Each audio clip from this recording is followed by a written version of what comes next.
Welcome to Playful Podcast, your guide into the underground scene where we discover topics on kink and electronic music every week. Don't forget to subscribe to not miss out on our next episode. We are excited to be here today with Italian producer Alarico and Swiss producer Chlär, who have gone together as Funkasalt, both strongly shaped by 90s techno, and with Funkasalt, they say they create better music than any one of them do individually. In this interview, I am basically useless, and it's more so done by the two of them alone, but the energy and content is beaming. We don't only get to know them better separately, but also together. We speak about who they were as teenagers, how they met, and what inspires the creations by Funkasalt compared to their individual productions. Also, who they are in the studio, and some about what scares them with the development of the techno scene, the impact of TikTok techno, and why that could potentially harm the scene, as well as some struggles they have been through in life personally. Let's get into it.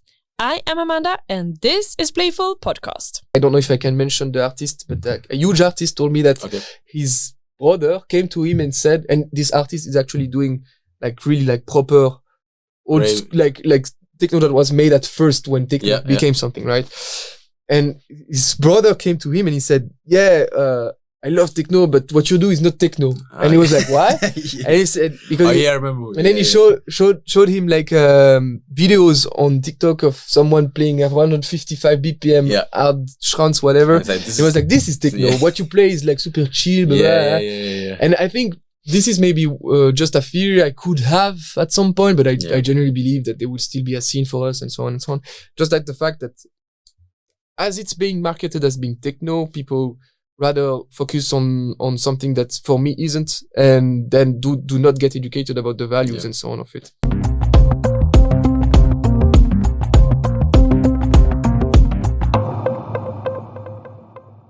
Yeah. Could you guys explain each other with 3 words? Oh, you start. Nah, straight up. Because it's funny, we were driving and he said, do you want me to tell you right away? What do I think of you? I was like, nah, let's take it for later. You go. But I actually have no words. Yeah, I'm speechless.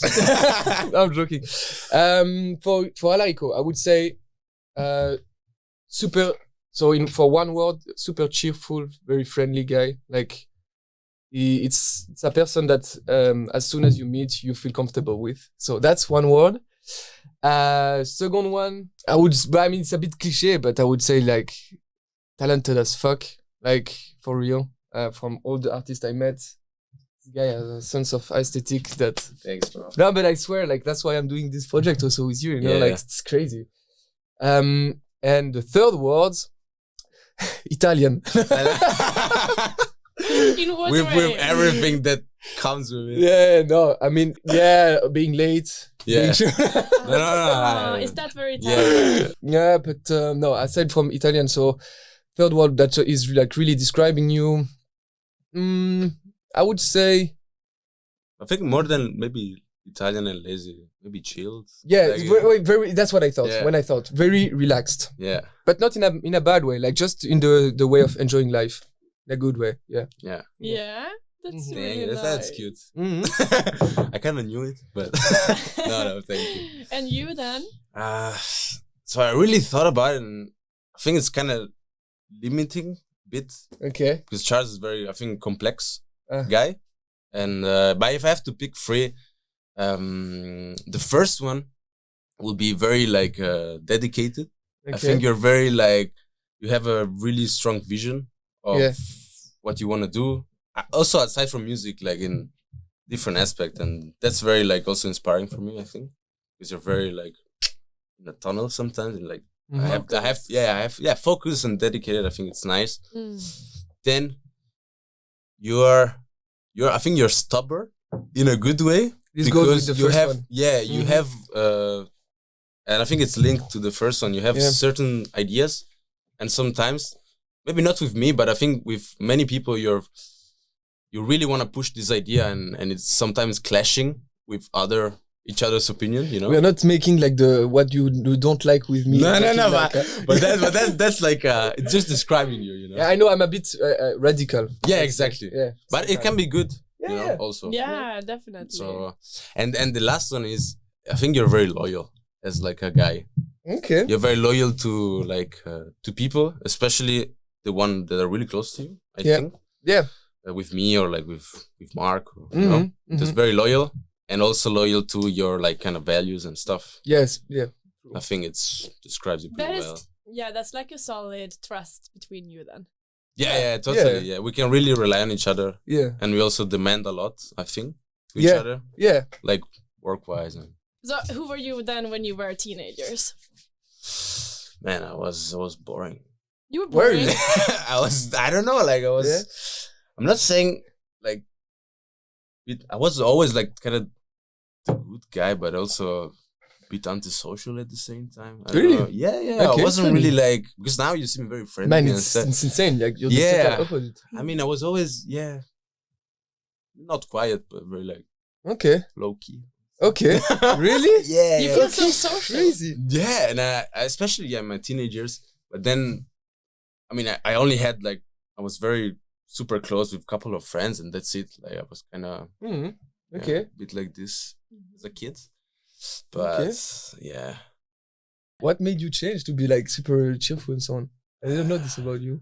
I don't know. I think it was just came naturally after like finishing school and doing what you love, maybe. Or something. Yeah, exactly. Okay.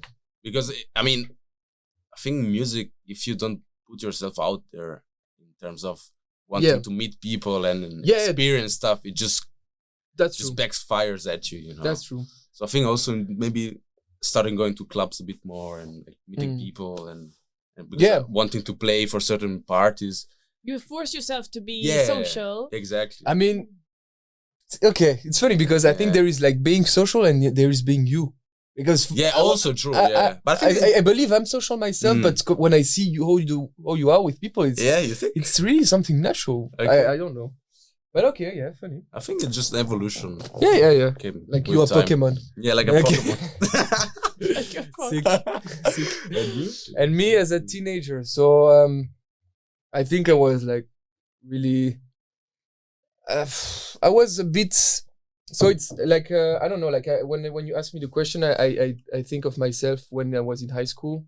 So teenage years. So you know, like there is always this group of people in the class which are a bit like joking around and not being so serious about it, and there is the rest of the students either being themselves or like being quiet or whatever. And I was always in between. You know, I was like. Of course, like most of my friends were like messing around and stuff, and I was like doing some crazy shit. I mean, not crazy shit, but you know, being a student, being a teenager. But at the same time, I was serious. Also, you know, I was not failing. I never failed. Like I was this kind of guy who was a bit annoying to the teacher. Like I don't really follow class, but I always get good grades because of my parents. They were super like also demanding of myself. So I had to get good grades, and but at the same time I was also like not so serious, and I regret this a bit sometimes because I realized afterwards that like high school is like, especially in Switzerland, which is very high quality education, it's like free education, and it's just stuff you should embrace.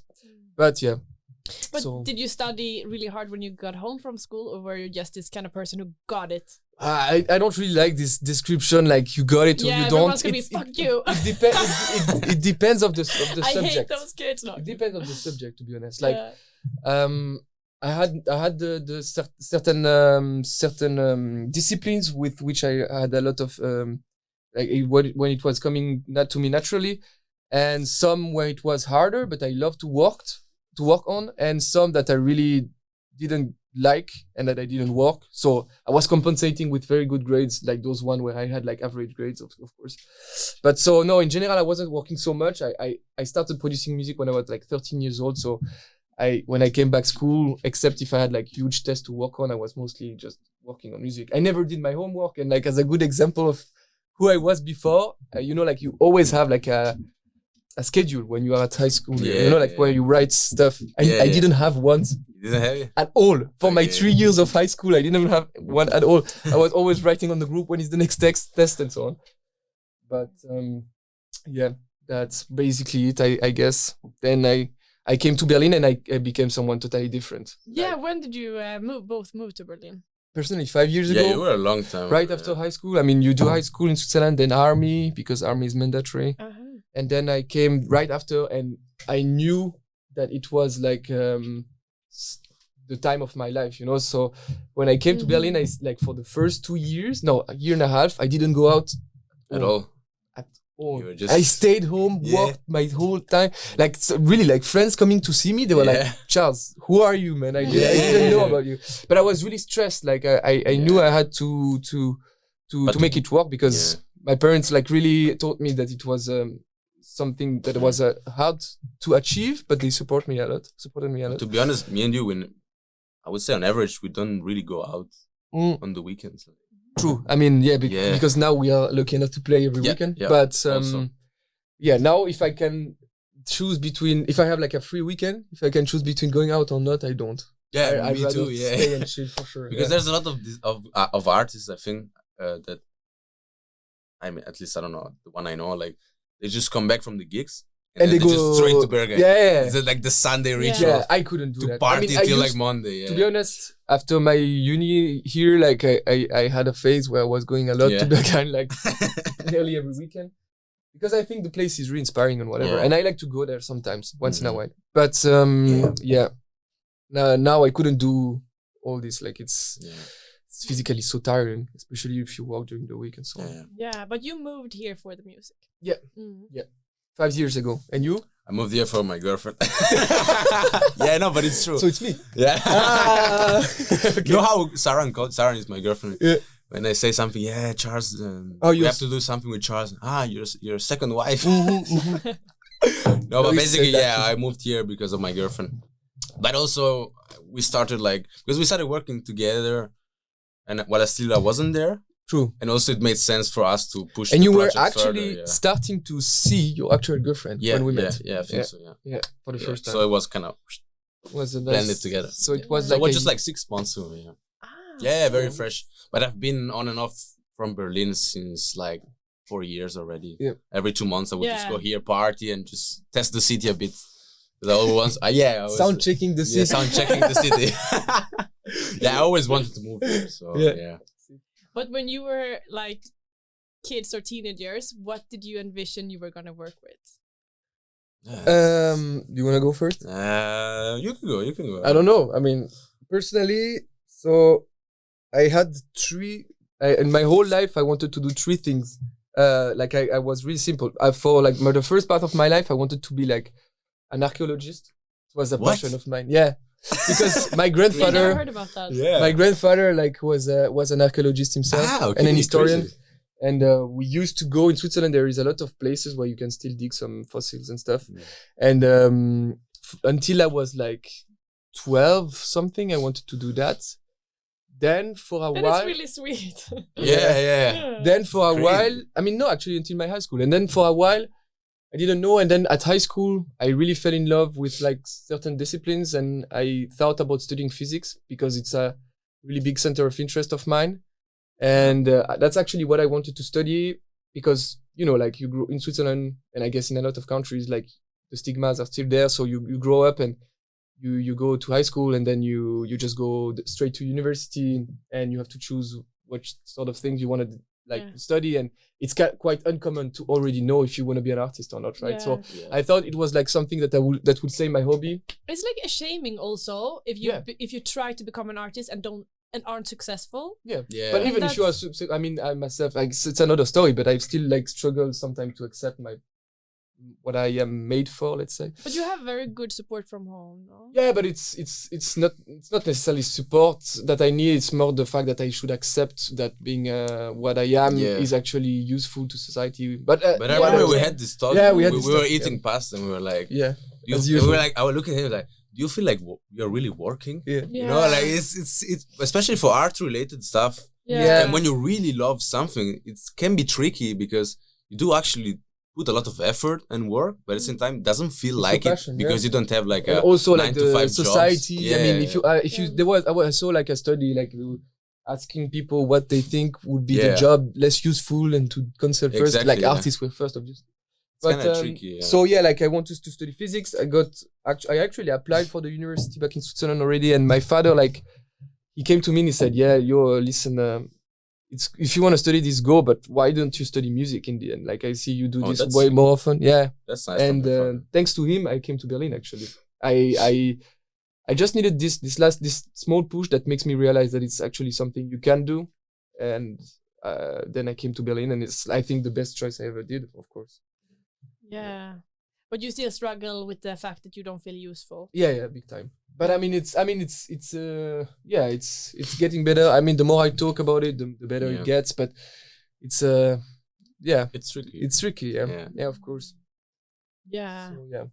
But I mean, it helps so many people. I think this is like why it's important also to be in contact somehow with the people who enjoy what you do and and to hear from them how much it actually does for them. Yeah, totally. Yeah. And also being in contact with people that inspires you.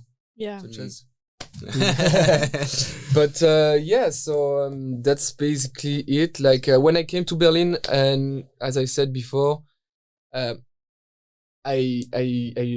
don't know it's how to say it, but like I knew that I will make this as my job. So there was no other option. So my whole life, when I came to Berlin, I knew that I will live out of my music, and there was no other option. So I would do anything to make it work. And it shows the fact that I see you as dedicated. Yeah, I guess. But work, and that's it basically.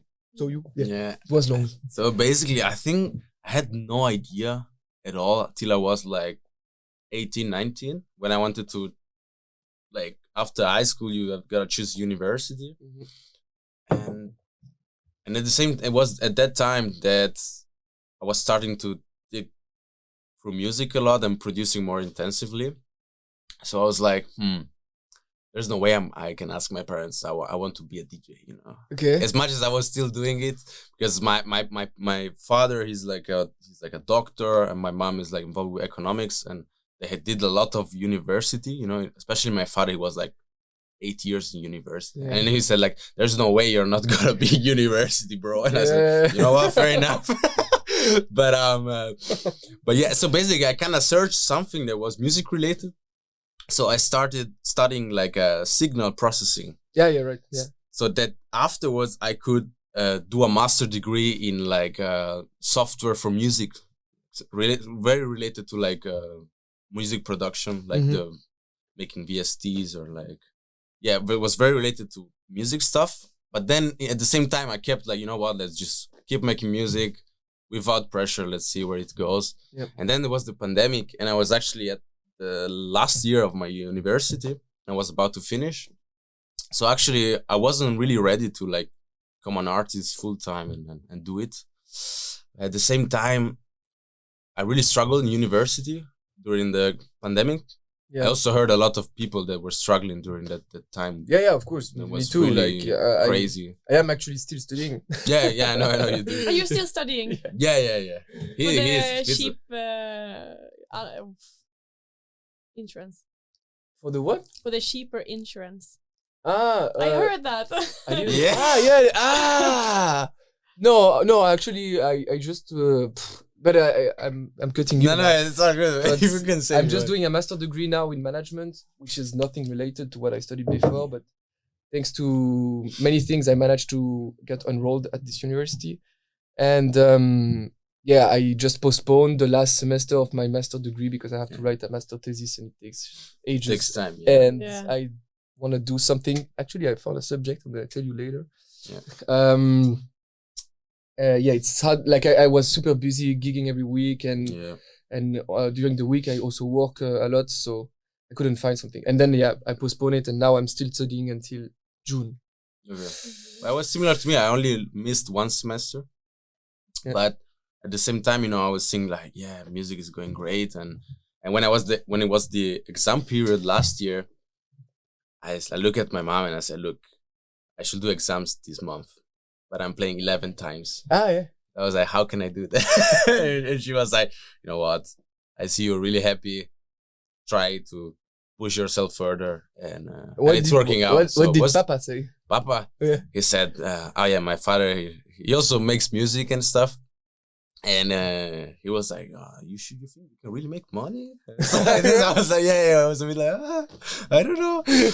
But then eventually he also met my agent and everything. They also came to my gigs when we were playing together, actually. It was my family in Amsterdam. Yeah, that was super nice. Funny, and they were like, oh, this is actually, techno is actually a thing, you know? Yeah. There's people, you know, because for them, I mean, they come from a completely different background and they really don't know that there's a lot of work, you know, into music, in art in general, and especially I think for those people who don't have a job like art related, it's a bit hard for understand that you can actually make a living out of it. Yeah, so, exactly. Yeah, it's. But you guys met only 2 years ago. Yeah. How? Was it 2 years actually? A year and a half? I think even a year. Yeah, it was not so long time. Because we met May 2000. We used to write to each other before, obviously. No, but I think the first time you wrote me was like April 2000. Yeah, I have to check it. One? Yeah. So I wrote him because basically he was releasing his first release on Katana Records. On my label, his label. I think you wrote me shortly after. And I discovered him like quite randomly. I don't remember exactly how. Maybe Jacko showed me a track of you. I don't know. But at my place, anyways. And I listened to it and I was like, wow, okay, now we got something. And because I in general, like with my taste, I'm like really selective. And here I really fell in love with this. And then I don't know, like I forgot about it. And I came to my girlfriend's place back in France. She lives in France actually.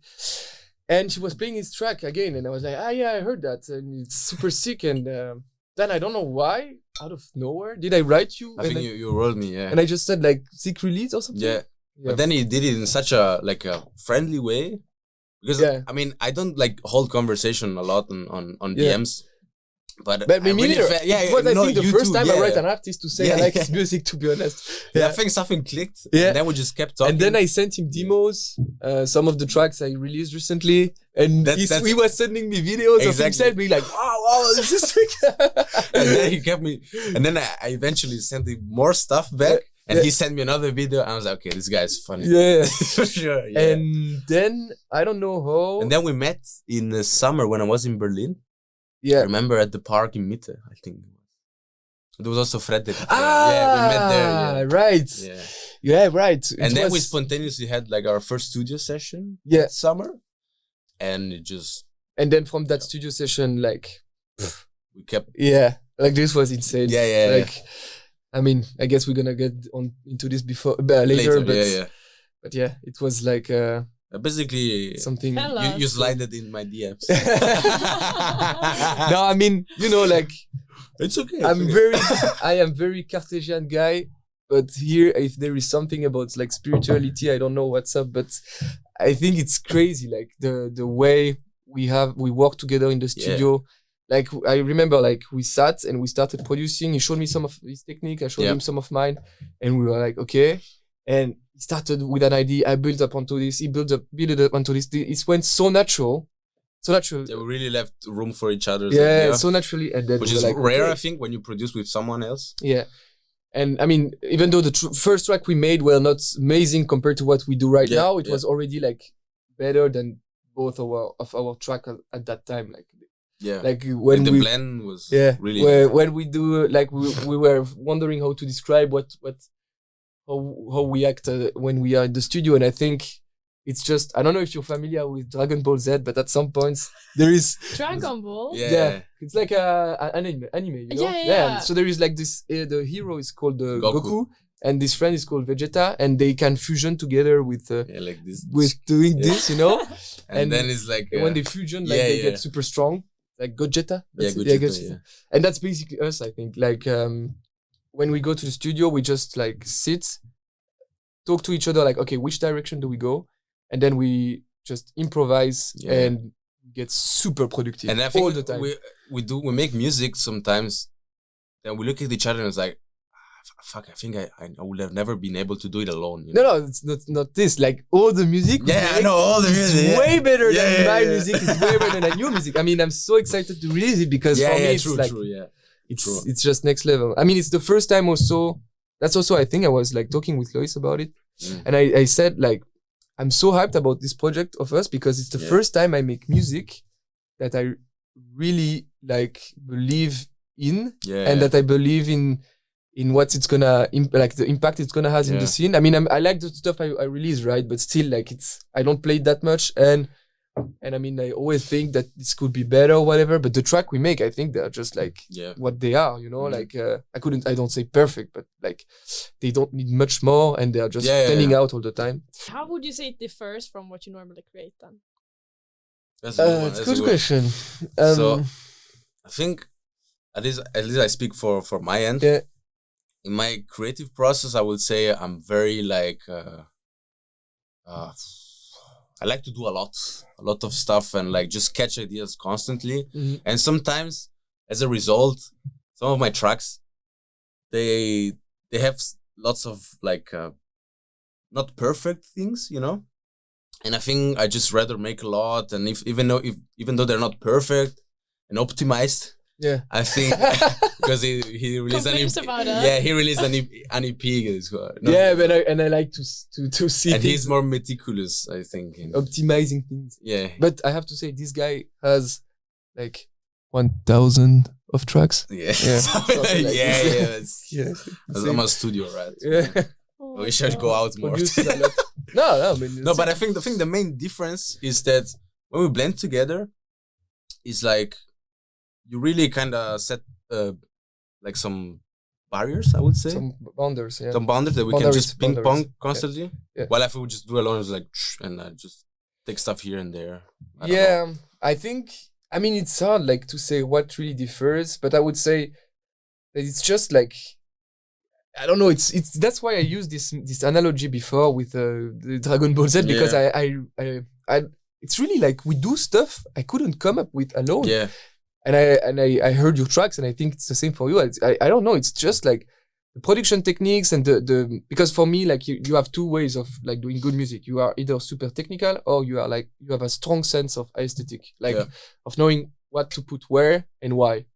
And I think we just like have something that's match. Like we have like kind of the same vision, same taste, but still like a tiny like different enough so that it builds up on each other, you know? Yeah. It's not that one of us is less creative or like less technical.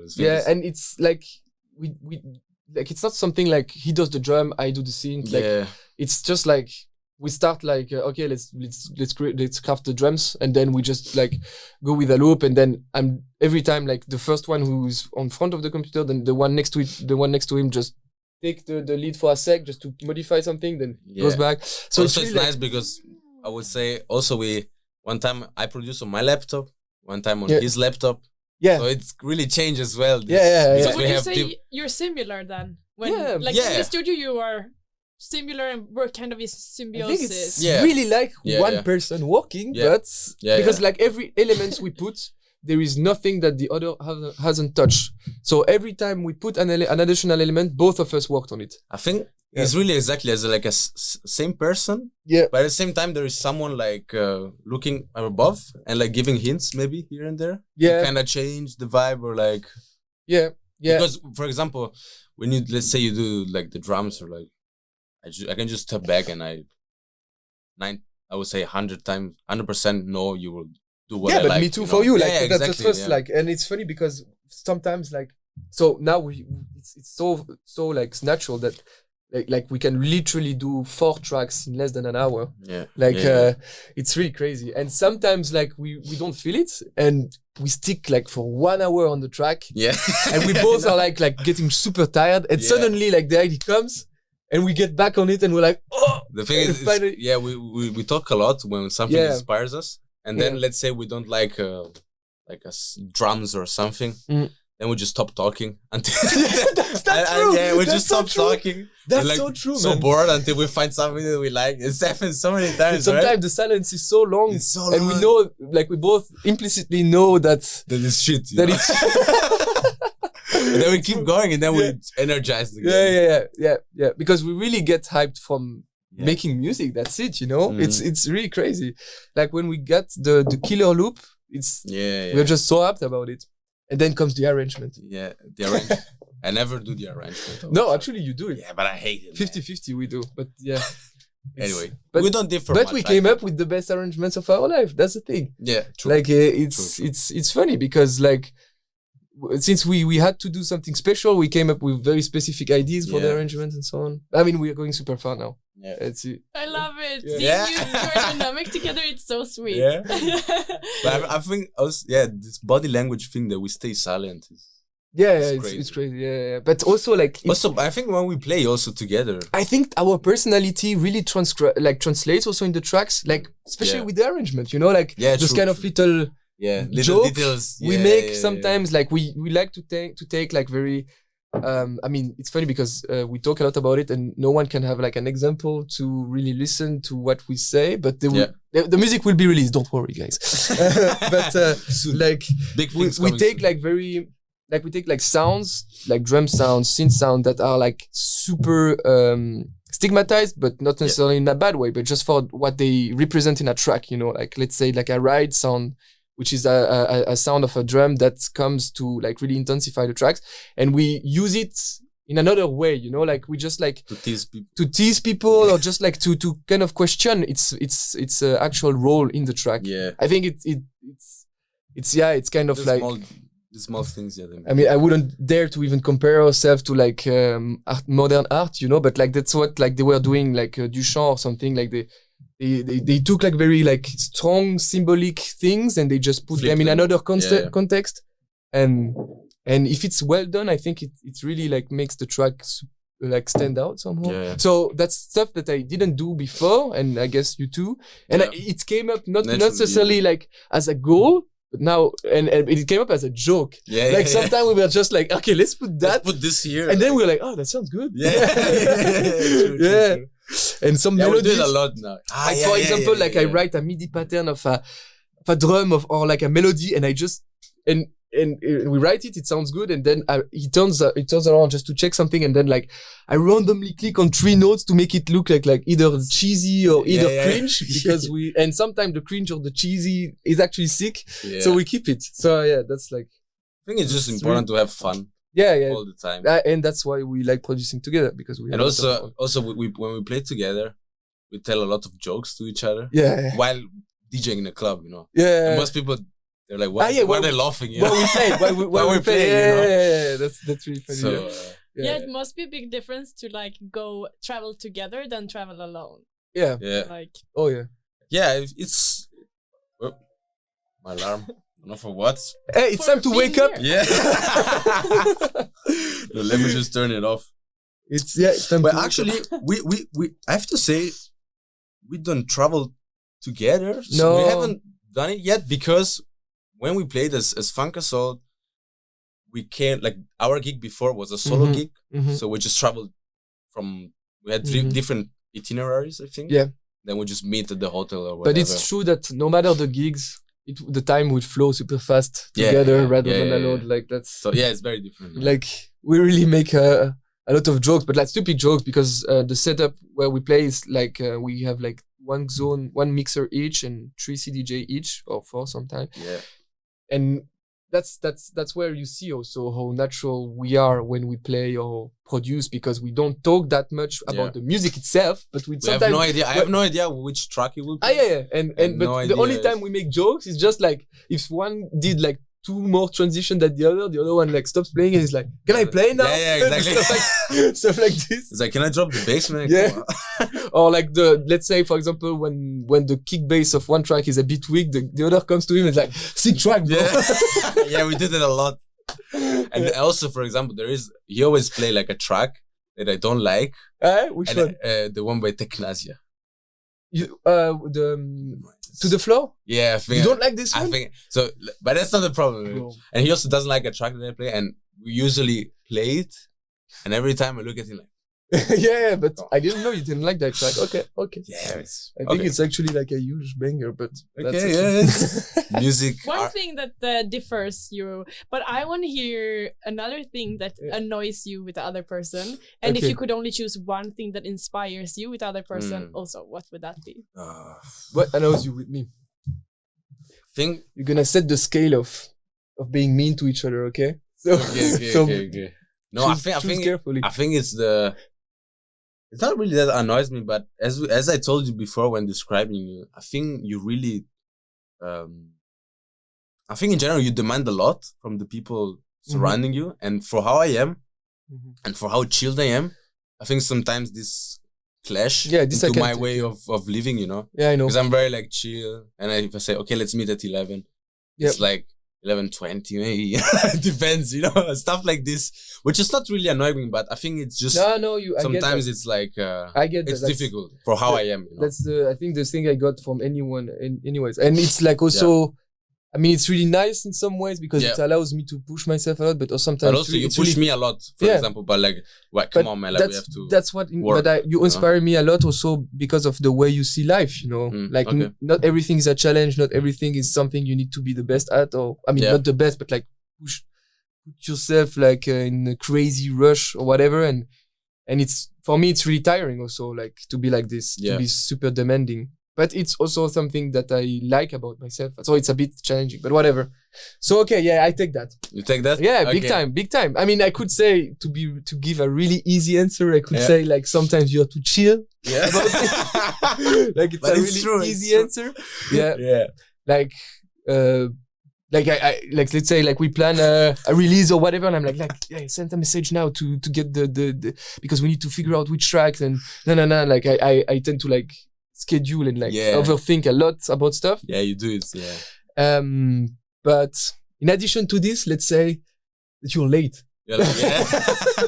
Which is true. Because actually, it's funny. Like I was saying to him before coming to the place, I said like I'm actually always late myself, but not for you. He's always on time. I know he's not on time. He's like, man, where are you? Yeah, always there. Like, oh, man, I'm coming. Chill. No, but I think that's it. Like, and then I think one thing inspires you. That inspire me of you. It's how, and I think it's also linked to the fact that you're stubborn and demanding. Is how dedicated and committed you are to something. You know, because I'm seeing like, fuck, he has the university, he has the gigs, he has the mastering, the label, he has to do events, and like wow, it's inspiring. Yeah. For me, I think it's just, I think Alarico gives me like another way of seeing life, because for me, like you get super good and like super talented at what you are by through working. And Alarico gives me this other way of seeing things where he works hard, like let's be honest, but he doesn't like kill himself at work, and he's still so good at what he does.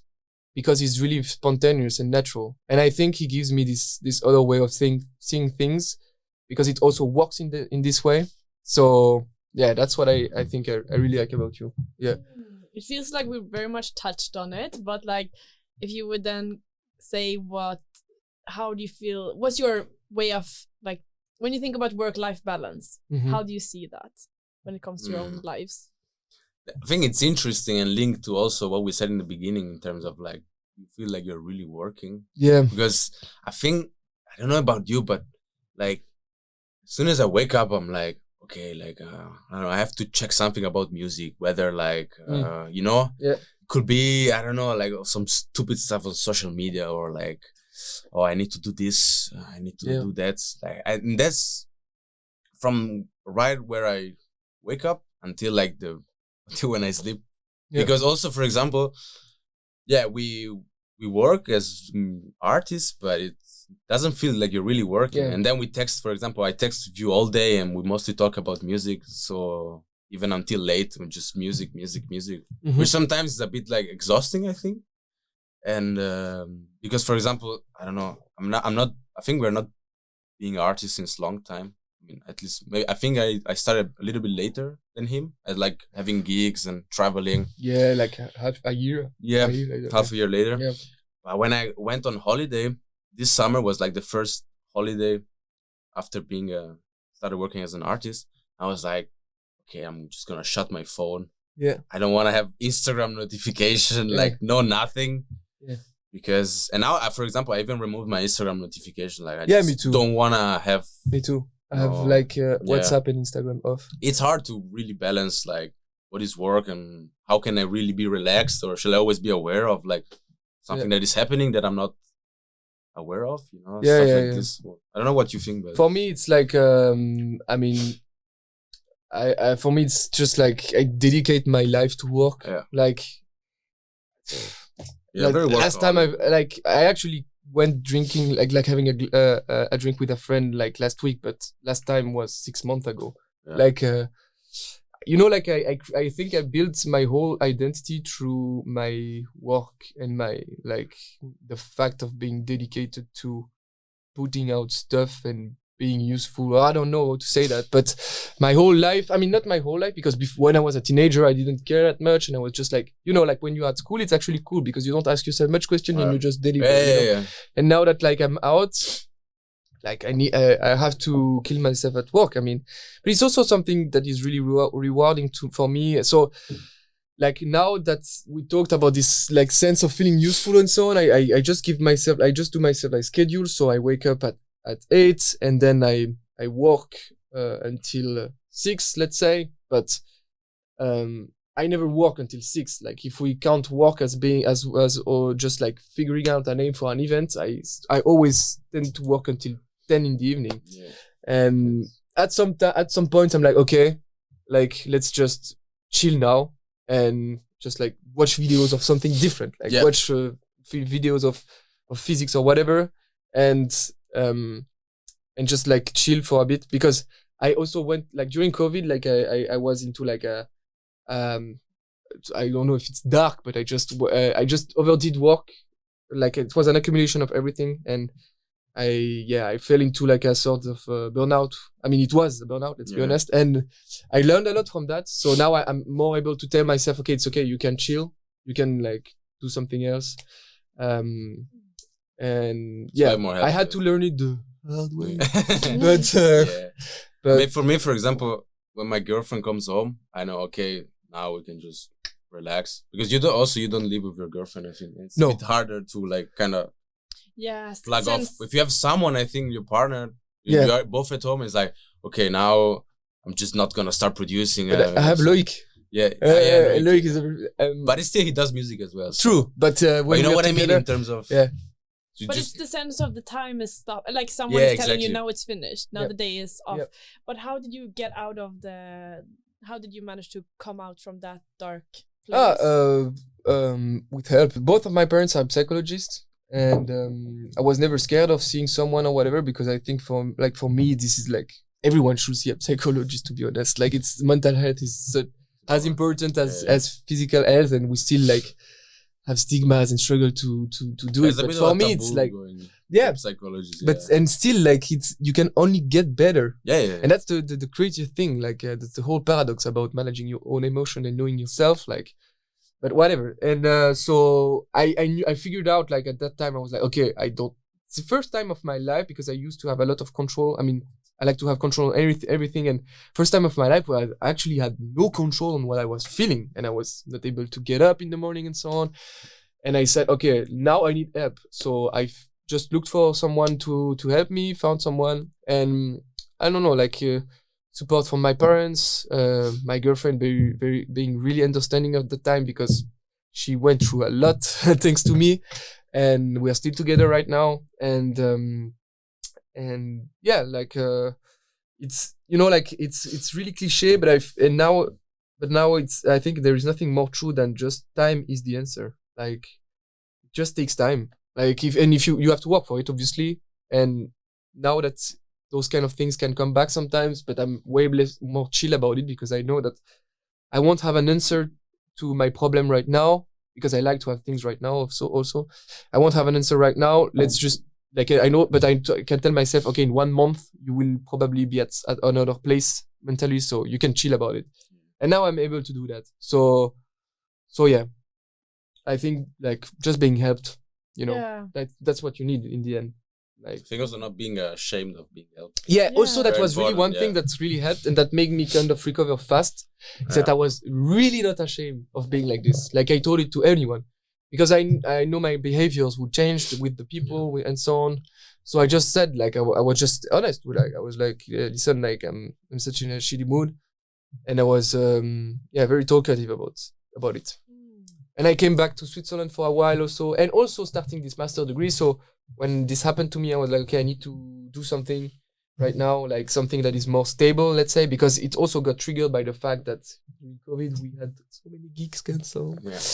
And I started this master degree. This helped also. Like it's funny, I got help through work in the end, but it's just by meeting people that have other center of interest and also telling myself, okay, you're able. Because I got enrolled in this master degree, although I was not supposed to, because I did a bachelor degree in music. It's super valid to change perspective. Yeah, exactly. And I got I got a bachelor degree in music, and I got enrolled in a master degree, which is more about management, finance, economics, and so on. And I got into it because on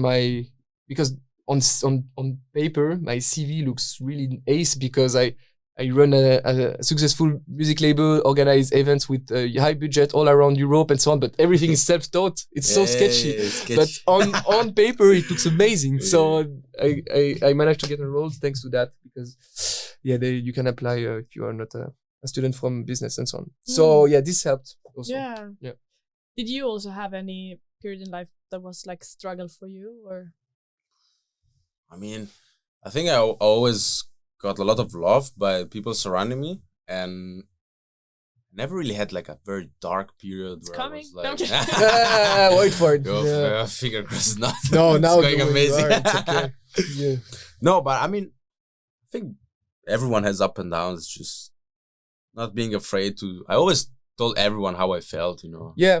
I mean, the only time I felt... Me and you, we talk a lot like about our feelings and stuff, big time. So. The only time I felt you were a bit bad, it's when this you weren't sure about finishing uni and so on, and you were super concerned about that, I remember. Yeah, that wasn't really dark. It was no, it was not, but you were anxious, Yeah, I was a bit anxious from my parents and stuff. Yeah. But if you... No, you can ask. I just almost finished. I would say I never had that very dark periods because I was always surrounded by people who really loved me, so... It always helps when you have someone who you can openly talk about anything. So that's very true. Yeah, like that's also a stigma that men can't speak about their emotions. You know? Yeah, it is.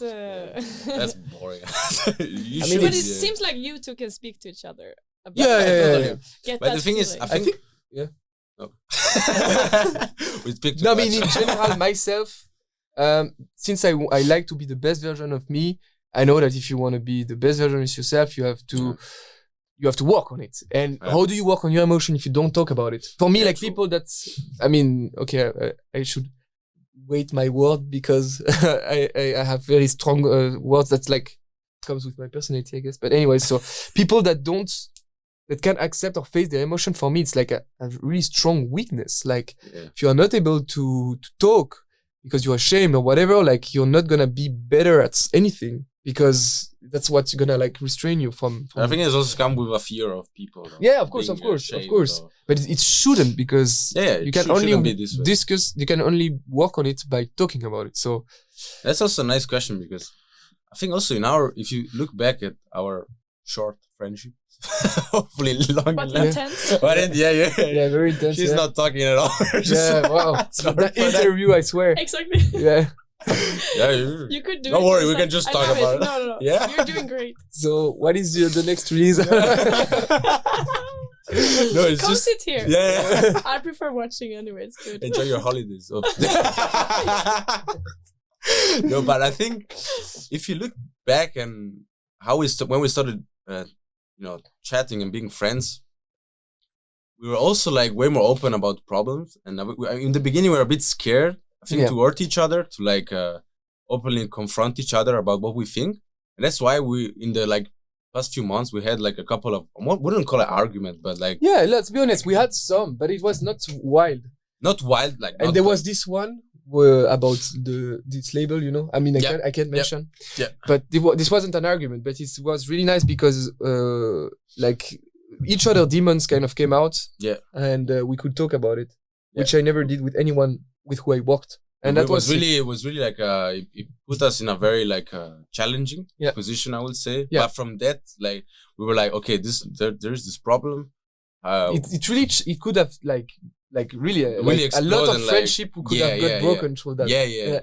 Like it was really tough for us. Yeah. But at the same time, I really understood like, okay, Charles is really like is really my best friend. I told you like what I had, like what was making me feel anxious, like. Exactly. That's the thing. We were really open and we said, okay, these things about you made me anxious and stuff, but not really pointing the finger at you. Like, and also I was like, okay, what did I do towards you that made you feel this way? And he also did the same. So it was very nice. Yeah. And we're here. Yeah, okay. So if we would look at the scene in abroad, do you have any like fears and hopes for it?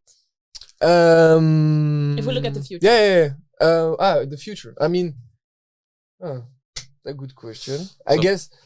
Yeah, go on if you have an idea already. I'm gonna think about it for a sec. Yeah, I think so. Especially after COVID, I think the scene really changed its shape a lot and attracted much more people. And I have this general feeling that everyone is kind of rushing stuffs and. You cannot really rush something arty related. Totally not. You can rush maybe in terms of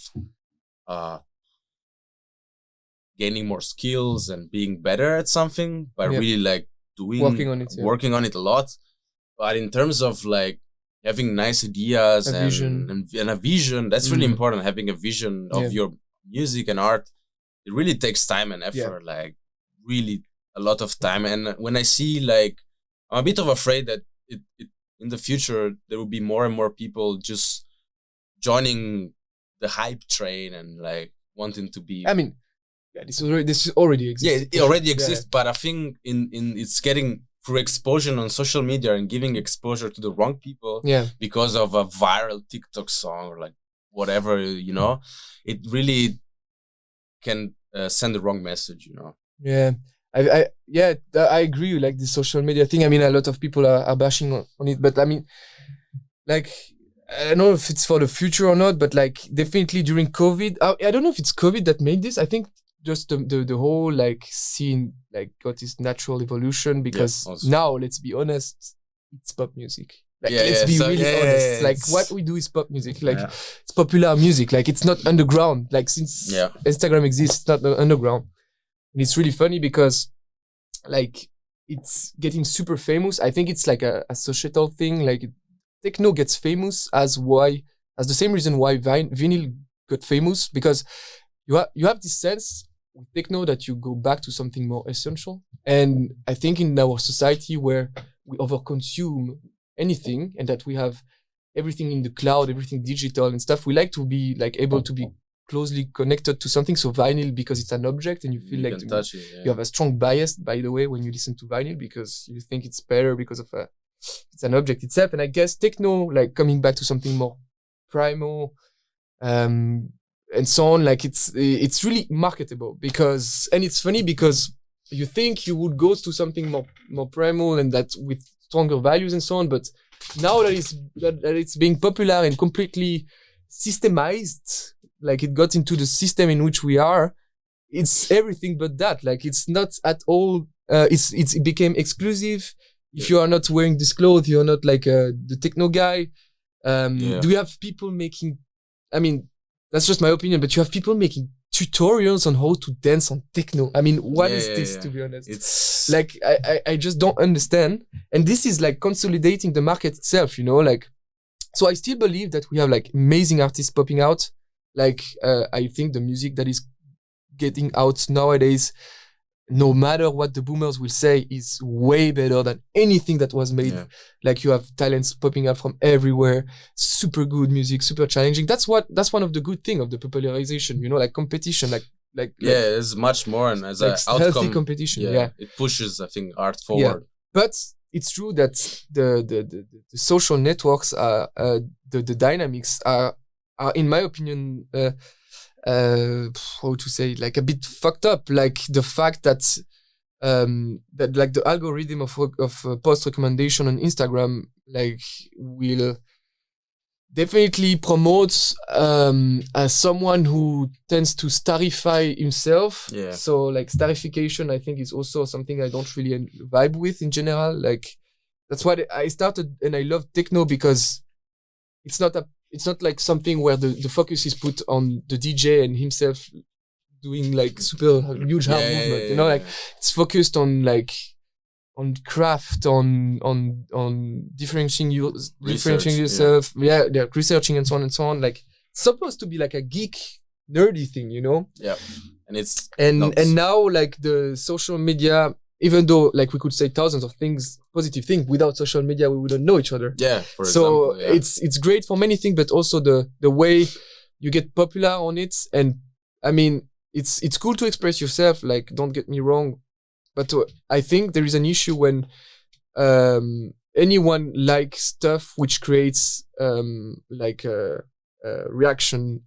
So if you post something, like if you get famous for the way you behave or your physical attribute or the way you put them out or the way you are as a you know, like the way you I don't know, like you depict yourself as someone rather than for your art. I think something like both the artist or the person should ask himself or herself or themselves about as the public, because the real problem is also the public. Like I get to people like, for example, friends or even you and I, like we send sometime each other like a post, we're like, nice, like as a joke, you know, and then we're like, okay, but it's true, like everyone think it's just a like, but in the end you're supporting this is someone, support, you know?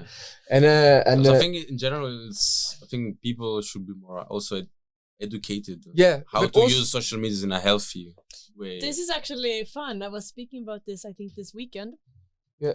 That if you post something and you get hate comments, they're basically, it's like their loss, because they're basically getting that post up in their feed, like that this person's post up in their feed all the time, better, and they're supporting the post. So it's like, okay, you know? Totally. I mean, and a lot of people, I mean, it's so funny because I got to talk to so many promoters and people, and they're like, this person is fake.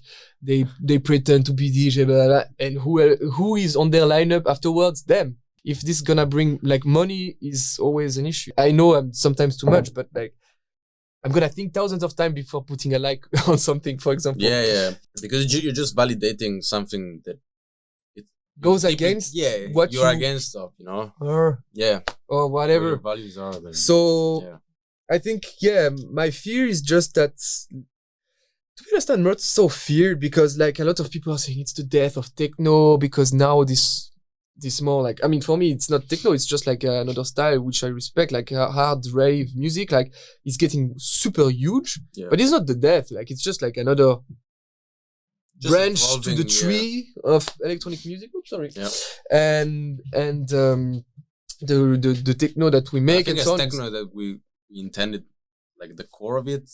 This still exists, and this goes super well. And it's still strong, and there's people who are really pushing the purity of the style. I think. But I kind of join you with what you said. I think it's really clever. Like even in our style, there is a lot of people rushing it, and or like overdoing pause just because they have to pause that they played at this club, you know. And then they have to, because I think people. What club? I'm kidding. No, but I think people are searching constant validation of their art, and they're really overdoing it. And if you really have a vision, and you can just use social media as a tool to kind of push you further, but at the same time, you shouldn't put that tool over your art, you know? So it's all about balancing. And I think like it's kind of paradoxical, because like the democratization of the whole techno got us to end up with a lot of new person getting in the game. So just by DJing first, it's great that we have a lot of people DJing actually, and because it educates the public somehow. But the thing is that now that it's so easy to promote yourself through something different than the music you do first, you have a lot of people that are DJs, and that, like, I mean, you can like, don't get me wrong, DJing is an art by itself, but I think the fact that we don't focus on that first makes sometimes the whole scene, or like the whole thing, a bit weaker in terms of quality, because, like, I mean, yeah, sure, an artist can be an artist not only for its art but also its its character. But I think, and that's just my opinion, like, I think, like, you should like push first your craft and then see about your character. Yeah. So the fact that the accessibility of the whole medium is good, but also at some point people need to know that this is not just like the like, you should like listen carefully, like, okay, why is he making such transition? Does it really fit? How do I feel about it? Why do I like it? Because people don't ask themselves enough. Sometimes I feel why I enjoy it, like we just enjoy it and that's it. And also because we don't have so much time, I think. Yeah, exactly. We're stressed with everything. Everything is rushed all the time. And social media is like, exactly. If you're there for like 5 minutes, you're gonna go through 150 posts. Yeah. It's like, but you are like, and it's keeps speeding up. Right? And also that's the thing, you have a lot of content, and to be up there in the feed, you gotta have like the craziest geek videos, and that's why people are seeking that, they're not really seeking, okay, how do I craft my art further? Like, how can I develop as an artist? I want to have the craziest geek videos, and I want getting filmed with a fishbowl, so it looks no, but you know what I mean? This is exactly. But it's as a result, as you said. One aside from its accessibility through melodies and huge kicks, this is why rave music became so popular. Because even for myself, when I see a video of a huge stadium full of people shouting on with huge stroboscopes and so on, it's impressive. It creates reaction. Like how. Like, of course, like, it's not marketable, like a video of a shady clubs with like no much light, but someone doing like very complex transitions. Like, this is not gonna work that much, of course. So, I mean, but still, it comes with not having time and having too much stuff to because and you can see like when you post like videos where you can't see yourself that much, because videos work well on Instagram, right? And like, if the videos are a bit dark and you can't see the public or the DJ that much, like, it's gonna get 50% less likes because of that. It's crazy, like, so as much as, because the thing is, maybe those people, and for you as an artist, like, for example, I had like in my memory like gigs where I was like, fuck, this was one of the best gigs ever. Yeah. And also was toxic, this social media thing. I was like, but I don't have a gig video to post. Because also that's kind of what because your you mind, about this. Yeah, of course. Or also I had like, because the problem is, let's say you have a wonderful gig, and you really connect with the crowd. There's like just like 30 people on the dance floor, and then let's say you post that video. No one will ever understand it. Doesn't matter if it wasn't like the craziest cinematic stuff. Yeah. You maybe change someone's opinion on something in that night, Yeah, totally. And that's the totally power true. Of art, but it doesn't transpose on social media. It's I can definitely intellectualize it, but then interiorizing it is something totally different. But that's true. I mean, also maybe one last thing, like I think that it's important sometimes. I mean, I hate to categorize too much things, and I think we are perpetually doing this. But also, it's true that through social media, there was a very interesting article about this, I think from Phase Mag. No, I don't remember, like, about this TikTok rave thing, like the only issue I have is that these are being marketed as being techno, and I think it's important.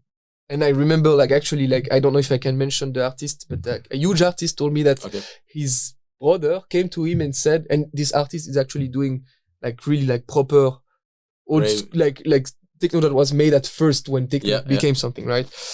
And his brother came to him and he said, I love techno, but what you do is not techno. And he was like, why? And he said, because I remember. And then he showed him like videos on TikTok of someone playing at 155 BPM, hard trance, whatever. He was like, this is techno. What you play is like super chill, blah, blah. And I think this is maybe just a fear I could have at some point, but I genuinely believe that there will still be a scene for us and so on and so on. Just like the fact that as it's being marketed as being techno, people rather focus on something that for me isn't, and then do not get educated about the values and so on of it. So yeah, and the hopes, I mean, I think it's just going in somehow in a good direction, but it's as anything that is entering the system in which we live, we will face the issues that are everywhere, and the system in which we live, let's be honest, is kind of fucked. So I'm a bit scared also that in 10 years, due to sustainability and so on, we tend to not play that much. But I think the industry will have to face a very strong shift with that. Yeah. Because like we just reached I think like the production of oil, the peak of production of oil was reached like 5 years ago or something. So now like it's only gonna decrease, except if we find new resources. But there will be at some points like we're not gonna be able to travel by plane at some point, and probably less than 50 years. So they will, like, in this music industry will have to face this shift, and I hope it will be done good, like in a good way, but it can be also something to be scared about. And because also people, they see you on stage, they just see 2 hours. Yeah. And it's like, this is just the fun part. Like the very tiring stuff is like, and there's a lot of work into that, like in the transportation and stuff. So that's also a big issue related to music. Yeah, I mean the starification in general. Yeah. That's like the fact that we starify also artists, I think, has a lot of downsides. And this is one of them, like the fact of expecting so much from them. Or just being like such a fan that anything that this person do, we will accept it. Yeah, and that's also, I think it's not okay. But whatever. Sorry, I'm talking too much. We have now come to the part of the podcast where if you're a Patreon, you'll get to listen to the extra material where we speak about things they wish they knew when they were younger, as well as how they know when a track is done or not. If you're a fan, you don't want to miss this part. Go to patreon.com/playfulmagazine. But now I'm going to lighten this up a little bit. Yeah, sure. So I'm going to play a game. Okay. Oh, nice. What? Love that. What? It's either this or it's that. This is this or that. This is called Who's Most Likely To. Oh, wow, man. Okay, all right. I prepared my whole life to do with someone, man. Yeah, let's do it. But it was gonna be my wife, but you're so excited. Yeah, of course. Yeah, it's gonna be really funny. Okay, so so you know it. It's like a wedding. You take the one shoe of each, but no shoes here. But you say I'm gonna say a statement, and you say which one it fits in to the most of the two of you. Okay. Go to court over a contract dispute. Charles. Big time. To big time. Like I will not give a fuck. Yeah. Okay. Become the old grumpy neighbor. Charles. Grumpy. Grumpy. Yeah. But neighbor. Yeah. I mean, I there is anything I want never to be the boomer. Like never ever. So that's a grumpy statement. But I can be grumpy. That's true. Okay, I take it. Okay, good. Okay. To cheat with the Müllraum sorting.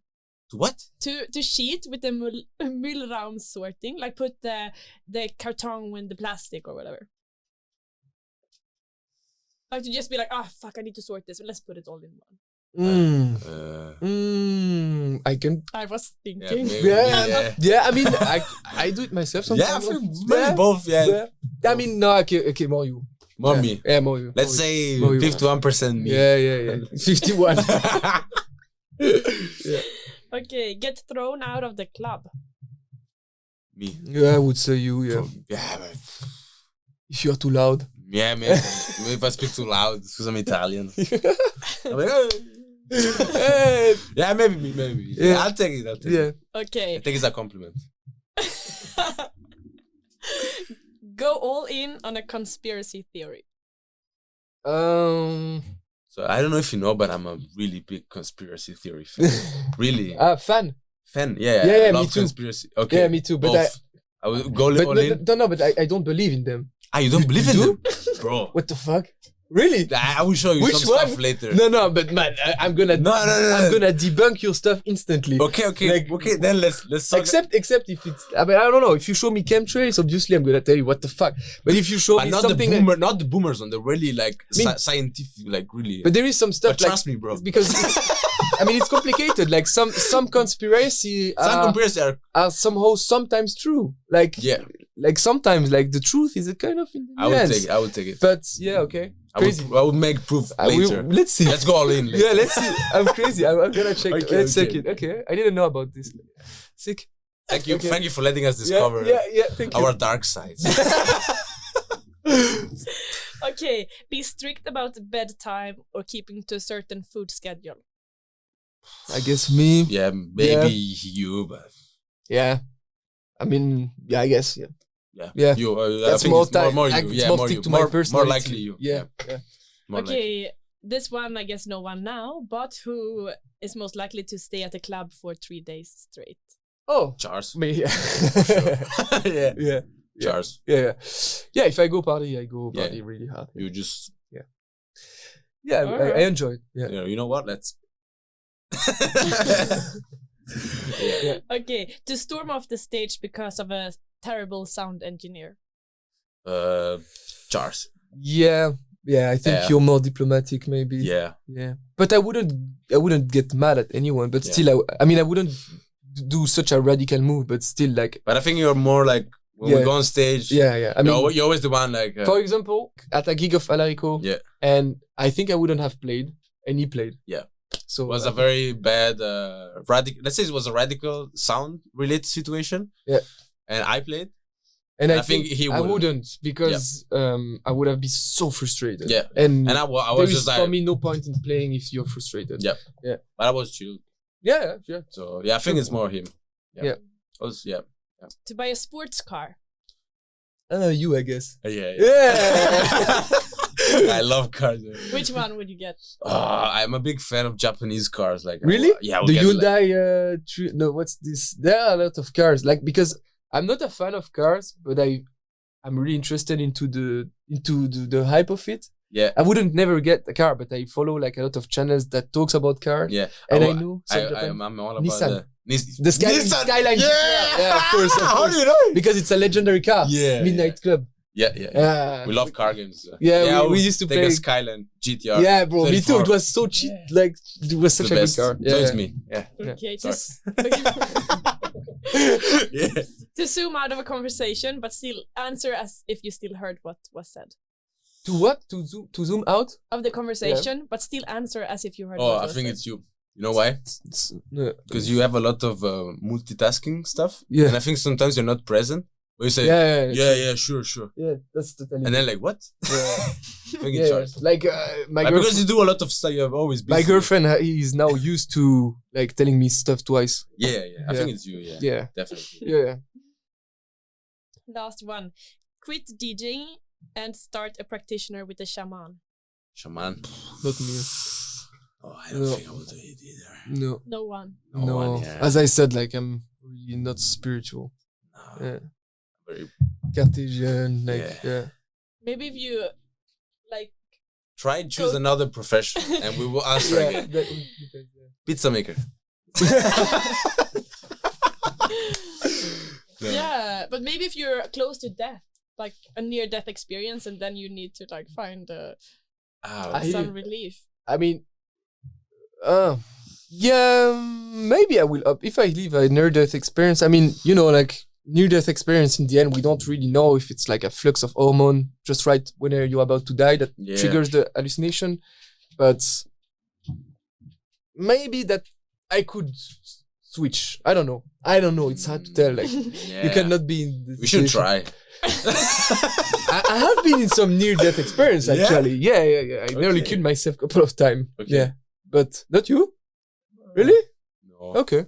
Not really. I'm very chill. Yeah. Okay. I thought you don't put myself in those. Even by driving a car.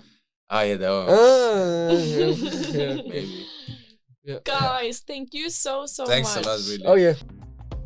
This was it for Playful Podcast this week, but please follow, subscribe, and listen to our next episode. And if you want to have a say about future artists, or even ask your own question to one of our guests, follow us on Instagram and make sure to add your question when we lift our coming guests. Thank you so much for joining, and see you next week.